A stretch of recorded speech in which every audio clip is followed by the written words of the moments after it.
ইসলামের ইতিহাসে এমন কিছু মানুষ আছেন যাদের গল্প শুনলে সত্যি গায়ে কাটা দেয়। আজ আমরা এমনই একজনের কথা বলবো যার কণ্ঠ ছিল ইসলামের প্রথম আনুষ্ঠানিক আহ্বান। তিনি আর কেউ নন, ইসলামের প্রথম মুয়াজ্জিন হজরত বিলাল ইবনে রাবাহ রা। আচ্ছা, কখনো কি ভেবে দেখেছেন ইসলামের ইতিহাসে প্রথম আজানের সেই সুমধুর ধ্বনিটা কার কণ্ঠে উচ্চারিত হয়েছিল? এই প্রশ্নের উত্তরটাই কিন্তু আমাদের আজকের আলোচনার মূল কেন্দ্রবিন্দু। তো আজকের এই আলোচনায় আমরা হজরত বেলাল রাদিয়াল্লাহর পুরো জীবনটাই ঘুরে দেখব, একেবারে শুরু থেকে তার দাসত্বের দিনগুলো, ইমানের সেই কঠিন পরীক্ষা, তারপর কিভাবে তিনি মুক্তি পেলেন, কিভাবে তার কণ্ঠ ইসলামের প্রতীকে পরিণত হল, এবং শেষে তার জীবন থেকে আমাদের জন্য কী শিক্ষা রয়েছে। চলুন তাহলে শুরু করা যাক। হজরত বেলাল রা তিনি কিন্তু শুধু একজন সাহাবীই ছিলেন না, তার পরিচয় আরও অনেক বড়।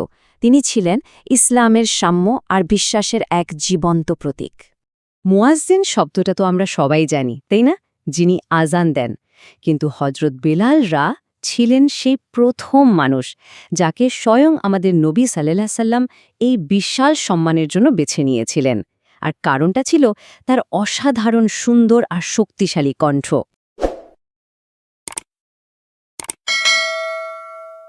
কিন্তু এই সম্মানের চূড়ায় পৌঁছানোর রাস্তাটা মোটেও ফুলের ছিল না। চলুন একটু পেছনে ফিরে যাই, তার জীবনের সেই কঠিন সময় যখন তার ঈমানের পরীক্ষা হচ্ছিল। ভাবুন একবার, তিনি জন্মেছিলেন আবিসিনিয়ায়, আজকের ইথিওপিয়ায়, কিন্তু তার নিজের কোনো পরিচয় ছিল না, কারণ তিনি ছিলেন একজন ক্রীতদাস, মক্কার এক খুব প্রভাবশালী কিন্তু নিষ্ঠুর নেতা উমাইয়া ইবনে খালাফের অধীনে। ঠিক সেই সময়েই যখন ইসলাম সবেমাত্র তার আলো ছড়াচ্ছে, তিনি গোপনে সেই আলোয় নিজেকে আলোকিত করেন, এক আল্লাহকে মেনে নেন। কিন্তু সত্য তো চাপা থাকে না, তাই না? যখনই এই খবরটা উমাইয়ার কানে গেল, তখন শুরু হলো অকল্পনীয় পাশবিক নির্যাতন। তাকে মক্কার গনগনে গরম বালির উপর শুয়ে দেওয়া হতো, আর বুকের উপর চাপিয়ে দেওয়া হতো বিশাল এক পাথর।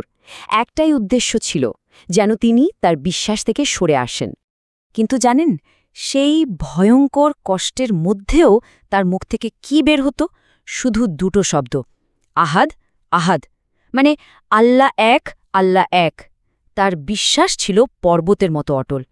ঈমানের এমন কঠিন পরীক্ষার পরেই কিন্তু তার জীবনে ভোরের আলো আসে, শুরু হয় এক নতুন অধ্যায়।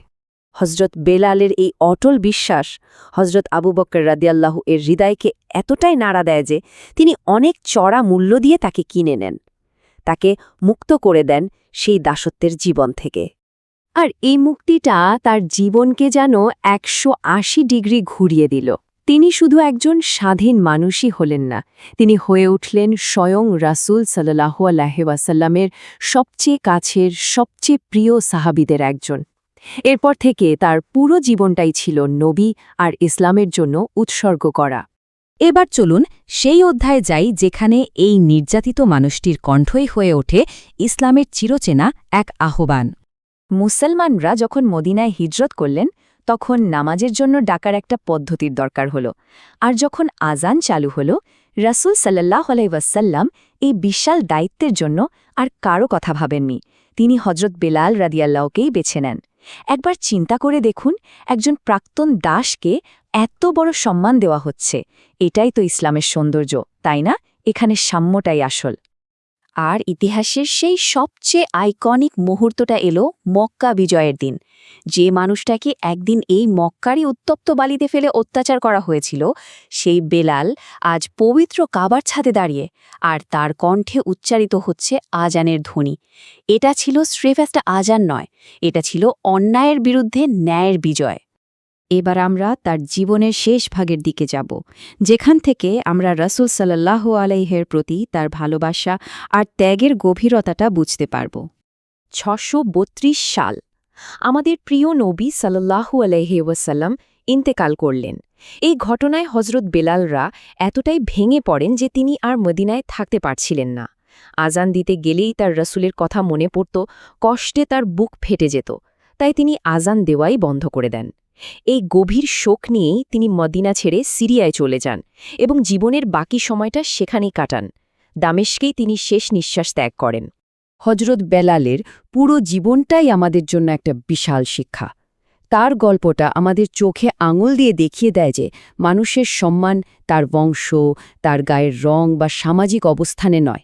আল্লাহর কাছে সম্মানের একটাই মাপকাঠি, আর তা হল তাকওয়া, মানে আল্লাহভীতি আর ঈমানের শক্তি। তাহলে শেষ করার আগে একটা প্রশ্ন রেখে যাই, একজন মানুষের মহত্বের আসল পরিমাপটা কি? হযরত বেলাল রাদিয়াল্লাহু তাআলা আনহুর জীবনী হয়তো এই প্রশ্নের সেরা উত্তর। উত্তরটা হলো অটল বিশ্বাস আর স্রষ্টার প্রতি সমর্পণ।